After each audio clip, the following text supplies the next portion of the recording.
In this video, I want to show you how to create schedules for iRobot Roomba Essential.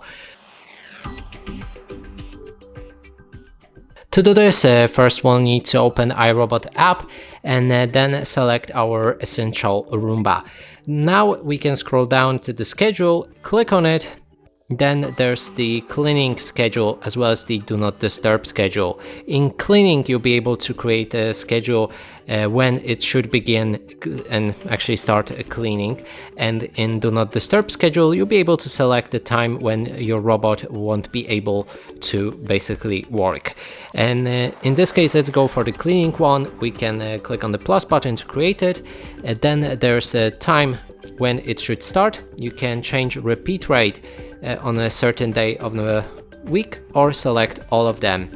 And we can also do the automation, but in this case it will basically start cleaning when you leave a house, but you need to have location services enabled.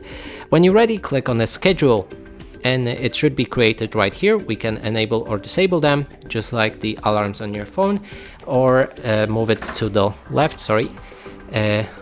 I think when we move it to no, you just need to click on it and then delete if you want to remove a specific schedule. And that's it for this video. Hope you like it. Please consider subscribing to our channel, leave a like and a comment below.